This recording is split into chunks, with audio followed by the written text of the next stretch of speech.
오늘 지금 예배를 드리고 계시는 여러분들의 마음이 어떠하십니까? 사람의 마음이 무엇인지 분명하게 말하거나 분명하게 정의한다고 하는 것은 결코 쉽지 않습니다. 왜냐하면 마음은 보이지는 않으면서도 여러 가지 의미를 담고 있기 때문입니다. 먼저 마음은 감정을 의미합니다. 마음이 슬프다, 마음이 기쁘다, 두려운 마음이 든다, 이럴 때 마음은 감정인 것입니다. 두 번째로 마음은 욕구의 의미로도 사용이 됩니다. 컴퓨터를 사고 싶은 마음이 있다. 자동차를 새로 사고 싶은 마음이 있다. 혹은 마음을 내려놓아야 한다 하는 말을 할 때 그때의 마음은 욕구입니다. 세 번째로 마음은 생각입니다. 어떤 생각 안에 주저하고 있을 때 마음 먹기에 달렸다 이렇게 말을 한다면 그 마음은 생각을 의미하는 것입니다. 마음이 복잡하다 하는 말은 머릿속에 생각이 많다 하는 뜻을 가지고 있습니다. 네 번째로 마음은 양심을 의미합니다. 옳지 못한 행동을 한 후에 마음이 찔린다, 혹은 마음이 불편하다 한다면 이때의 마음은 양심을 의미합니다.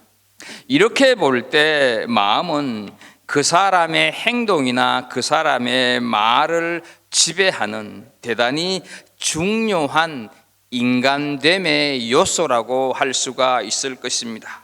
그 마음에 무엇을 담고 있느냐에 따라서 인생이 달라지고 그 마음에 무엇을 품고 있느냐에 따라서 삶이 결정되는 계기가 되기 때문입니다.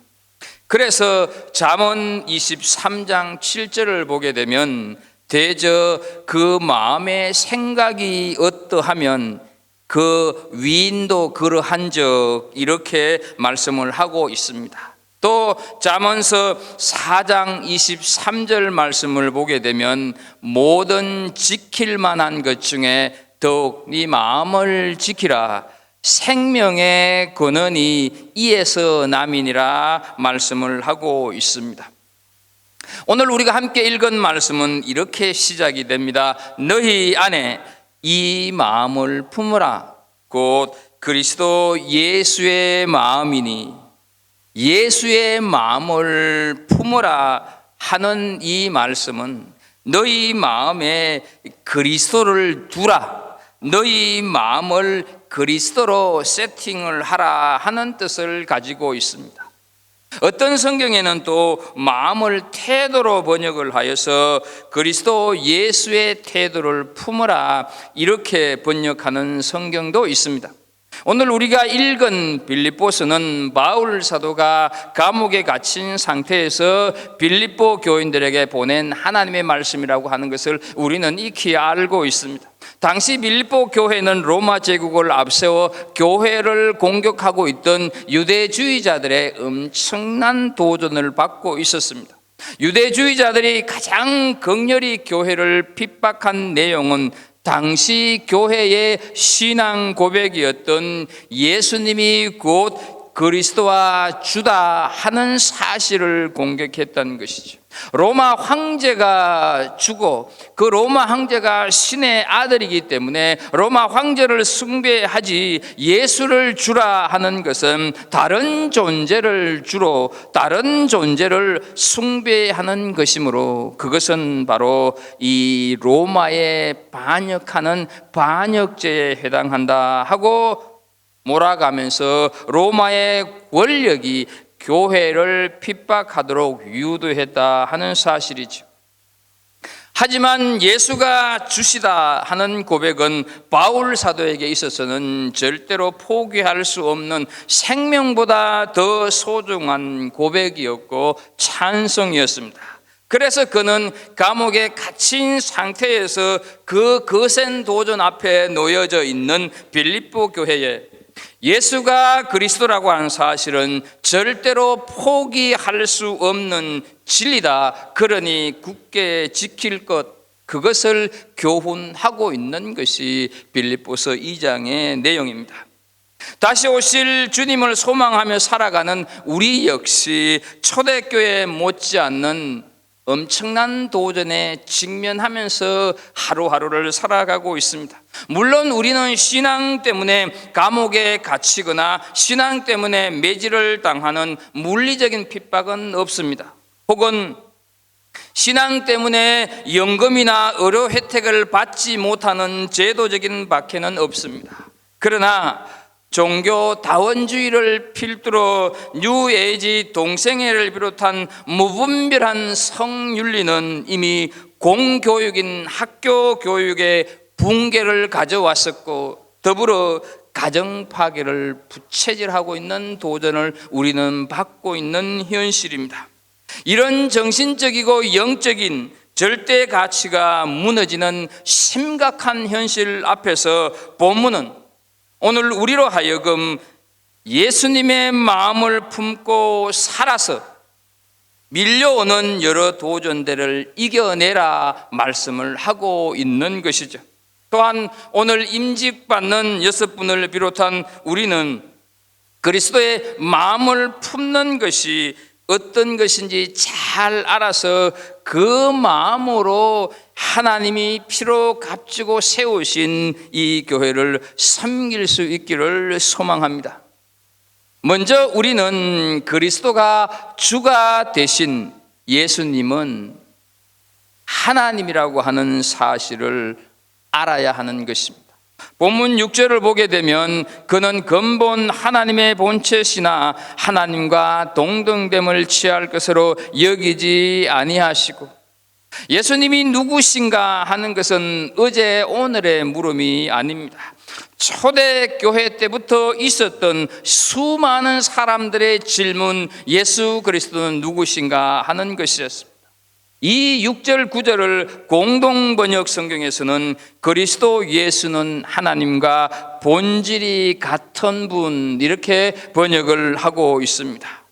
예수님도 하나님이시다 하는 것이죠. 사랑하는 우리 성도 여러분, 그리고 외부에 오신 여러분, 이 그리스도가 하나님이시다 하는 말이 어떻게 지금 여러분들에게 들리십니까? 당연한 말처럼 들리십니까? 어쩌면 우리에게는 이 말이 당연하게 들릴 수 있지만 당시 사람들은 참으로 터무니없는 말이다 이렇게 생각했다 한 것이죠.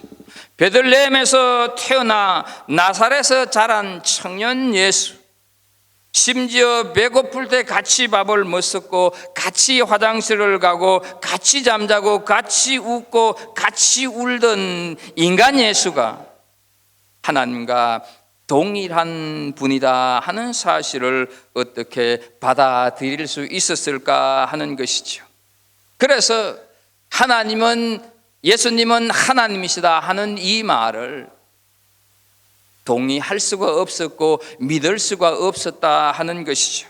그런데 오순절 마가의 다락방에 있었던 성령 강림 사건은 베드로가 주는 그리스도시요 살아계신 하나님의 아들입니다 라고 고백했던 그 고백을 실제로 믿게 하는 역사를 가져왔다 하는 것이죠.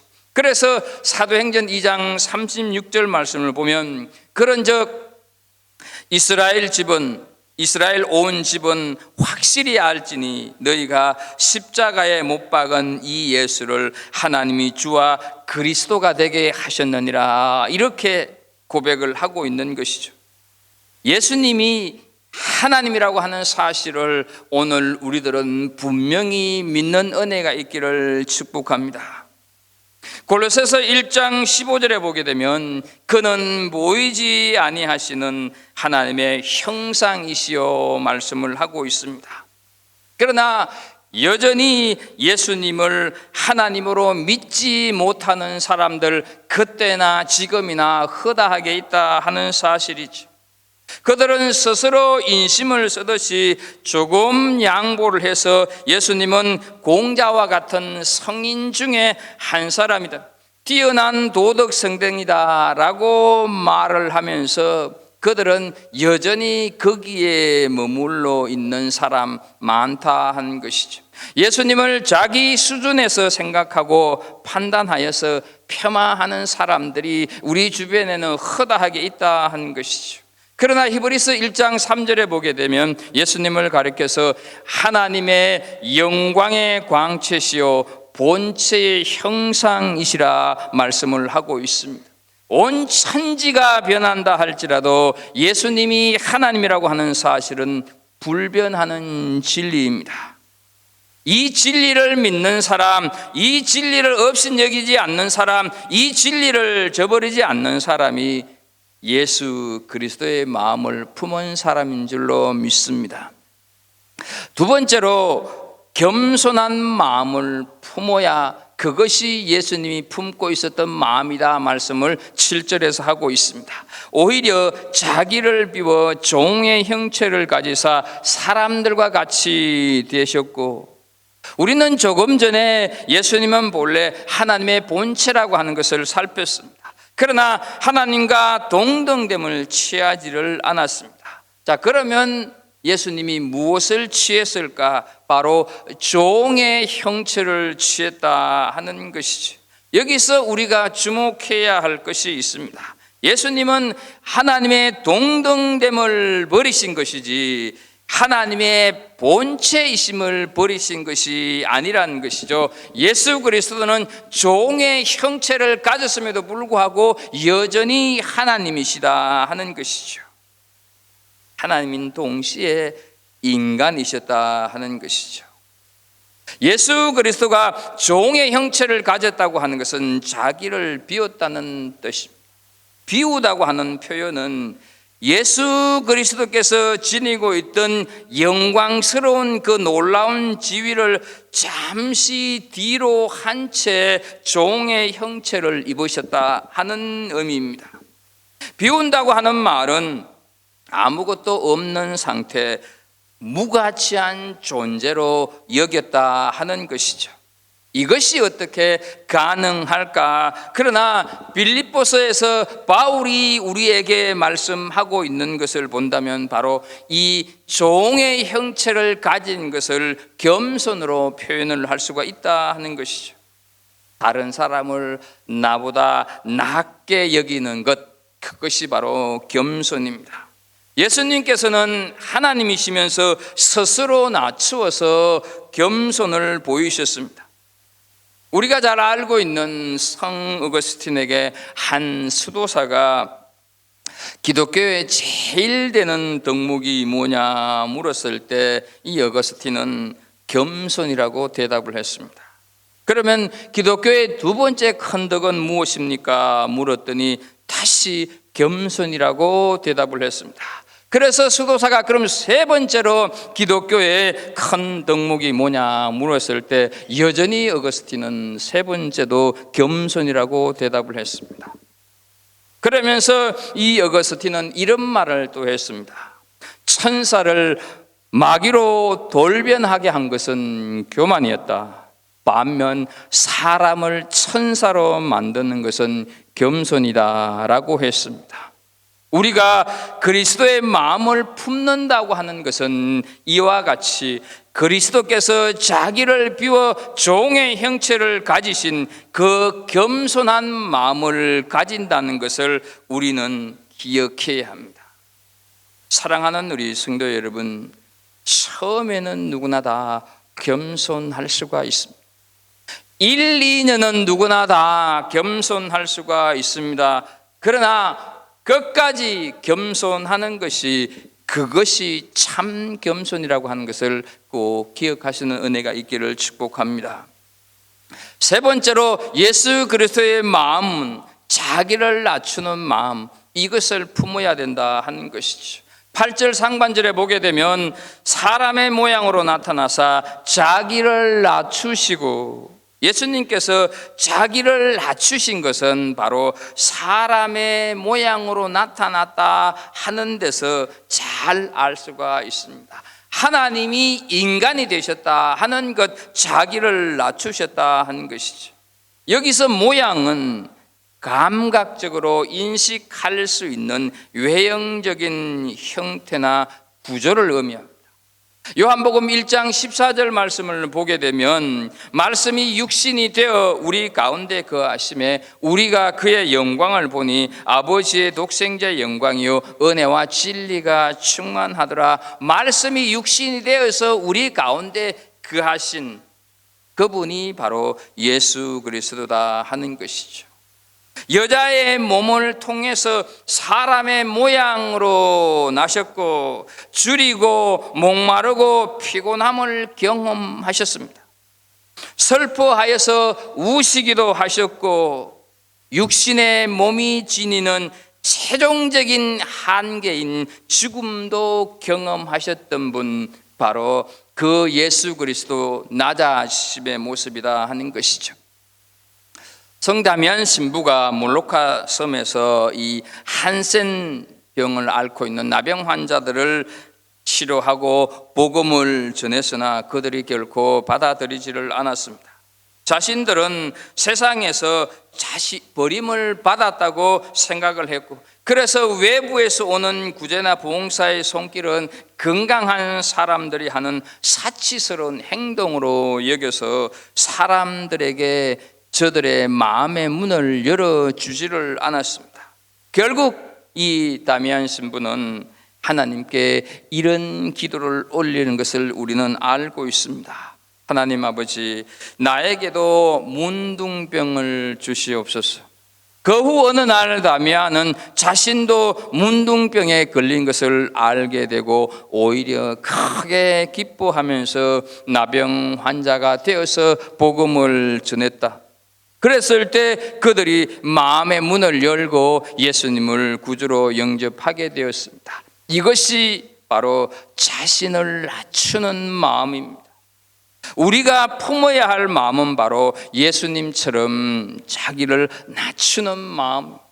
우리가 그렇다고 어떤 환자를 신방했을 때 그 환자가 아픈 병을 나에게도 옮겨주십시오, 이것이 우리의 낮춤이 아니라 그렇게 고통스러워하는 그 사람과 더불어 마음이 하나 되어서 그를 위해서 기도하고 그를 위해서 함께 더불어 살아가는 것, 바로 자신을 낮추는 거다 하는 것을 기억하면서 우리 모두는 교회를 함께 섬겨가야 할 것입니다. 네 번째로 예수 그리스도의 마음을 품는다고 하는 것은 죽기까지 복종하시는 그 십자가의 죽으심을 우리는 마음에 품어야 한다 하는 거죠.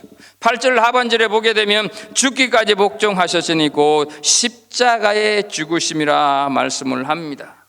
죽기까지 복종하셨으니라고 하는 말씀은 예수 그리스도의 완전한 순종을 의미합니다. 그리스도께서 죽기 위해서 이 세상에 오셨다 하는 사실, 하나님의 뜻을 쫓아서 자기 몸을 십자가의 희생 제물로 내어줌으로써 인간의 죄를 대속하고자 했다 하는 것이죠. 나와 너, 우리 인간을 향한 사랑 때문에 십자가에서 죽기까지 순종하셨던 분, 바로 예수 그리스도다 하는 것이죠. 우리는 예수님이 십자가를 앞두고 울부짖으면서 기도했던 겟세마네 동산의 기도를 잘 알고 있습니다. 죽기까지 복종하신 주님의 모습을 살핀다면 우리는 정말 상상하기 어려운 번민과 고통이 그분에게 있었다고 하는 것을 알 수가 있습니다. 그래서 마가복음 14장 33절 34절 말씀을 보게 되면 베드로와 야고보와 요한을 데리고 가실새 심히 놀라시며 슬퍼하사 말씀하시되 내 마음이 심히 고단하여 죽게 되어서오니 너희는 여기 머물러 깨어 있으라 하시고, 이렇게 기도하는, 그러나 주님께서는 결국 죽기까지 복종하는 마음으로 아버지의 뜻을 따랐다 하는 사실이죠. 이런 주님의 모습을 히브리서에서는 이렇게 말씀을 하고 있습니다. 히브리서 5장 7절 말씀을 보게 되면 그는 육체에 계실 때 자기를 죽음에서 능히 구원하실 이에게 심한 통고가 눈물로 간구와 소원을 올렸고 그의 경건하심으로 말미암아 들으심을 얻어내니라, 이렇게 표현을 하고 있습니다. 왜 예수님께서 저주를 받아서 죽기까지 복종을 하셨을까? 그것은 바로 여기 있는 우리 한 사람 한 사람을 하나님의 자녀로 입양하시기 위함, 우리가 받을 저주를 대신 받음으로 영원한 멸망할 수밖에 없는 우리를 구원하시기 위함이었다 하는 사실을 우리는 믿음으로 고백할 수 있어야 합니다. 예수 그리스도께서 이처럼 죽기까지 복종하셔야만 했던 이유는 우리를 비천한 자리에서, 죄의 비참한 자리에서 이끌어내시기 위함이었다 하는 것이죠. 물에 빠진 자를 구하려고 하면 구하려고 하는 자가 빠져있는 그 사람이 있는 물속으로 들어가야 하는 것 아니겠습니까? 마찬가지입니다. 예수 그리스도께서 내가 죄의 비참한 자리에 거우적거리고 있을 때 나를 끌어내어서 하나님의 자녀가 되게 하기 위해서는 여전히 십자가의 죽음이라고 하는 비참한 자리까지 내려가셔야 했다 하는 것이죠. 고린도후서 8장 9절에 이 모습을 이렇게 말씀을 합니다. 우리 주 예수 그리스도의 은혜를 너희가 알거니와 부요하신 이로서 너희를 위하여 가난하게 되심은 그의 가난함으로 말미암아 너희를 부요하게 하려 하심이라 말씀을 하고 있습니다. 예수님의 복종, 예수님의 십자가 죽으심은 이해할 수 없는 사실입니다. 교회사를 보게 되면 십자가의 사건을 믿을 수가 없어서 수많은 사람들이 이단에 빠지고 거짓 사설에 현혹되어 있는 것을 보게 됩니다. 신의 죽음이 당치도 않다 하는 것이죠. 그래서 예수님을 단지 사람일 뿐이다 이렇게 고집하는 것입니다. 그래서 예수님의 죽으심은 하나님에 대한 복종이 아니라 사회적인 불안을 이야기한 자, 민심을 혼란하게 한 당연한 죽음이라고 말하고 있습니다. 그러나 예수님의 십자가 죽으심은 자발적인 겸손에서 나오는, 예수님은 스스로 죽으셨지 억지로 죽으신 게 아니다 하는 것이죠. 마지못해서 죽으신 것도 아니다 하는 것이죠. 히브리서 5장 8절에 말씀을 합니다. 그가 아들이시면서도 받으신 고난으로 순종함을 배워, 이렇게 말씀을 하고 있습니다.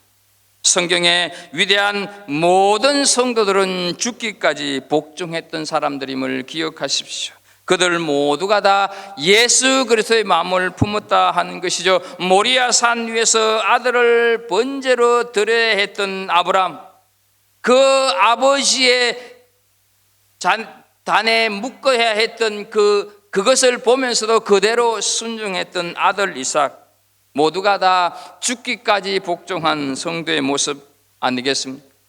이방 땅에서 노예로 잡혀간 다니엘과 그의 세 친구, 7배나 뜨거운 불뭇불에 들어가는 것을 뻔히 알면서도 우상 앞에 절하기를 거부했던, 그 목숨을 걸고 신앙의 절개를 지켰던 위대한 사람들. 초대교회 7집사 중 하나인 스데반은 적개심의 이성을 잃어버리고 무리들 앞에서 담대히 복음을 전했습니다.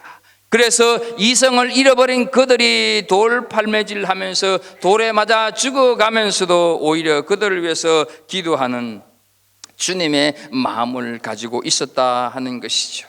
이처럼 사도들은 모두가 다 죽기까지 복종하는 마음으로 자신들의 신앙을 지켜갔던 신앙의 위인들이었습니다. 이런 사도들의 그 모습을 본받아서 초대교회 성도들은 죽기까지 복종하는 아름다운 모습들을 우리 기독교 역사에 수없이 기록하고 있는 것을 보게 됩니다. 타캄 지하 무덤의 순교자들의 이야기, 갑바도기아의 신앙인들의 이야기, 이 모든 것들은 오늘날 우리들에게 엄청난 감동과 엄청난 격려와 엄청난 도전을 주고 있다 하는 사실이죠.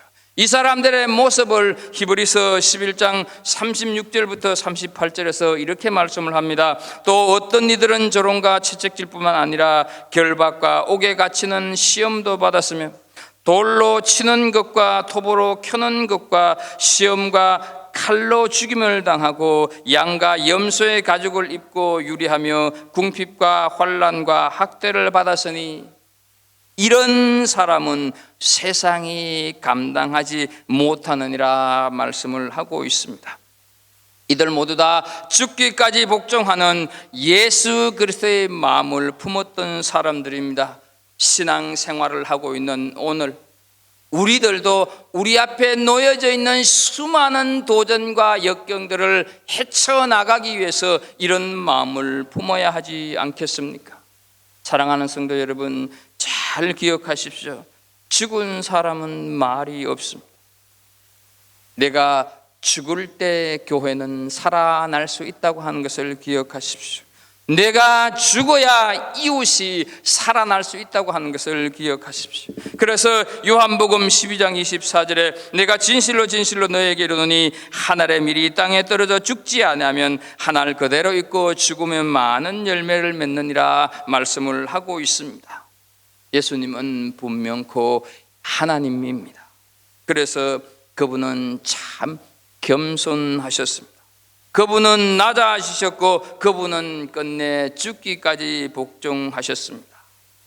이렇게 우리가 이 예수의 마음을 품는다 했을 때, 품는다고 하는 것은 내가 가지고 소유하는 것을 말하는 것이 아니라 비우고 낮은 자가 되어서 죽기까지 복종하는 것, 그것이 바로 예수 그리스도의 마음을 품는 자다 하는 것이죠. 이 마음을 품고 세상에 대해서 담대히 마셔서 살아가는 은혜가 있기를 주의 이름으로 축복합니다.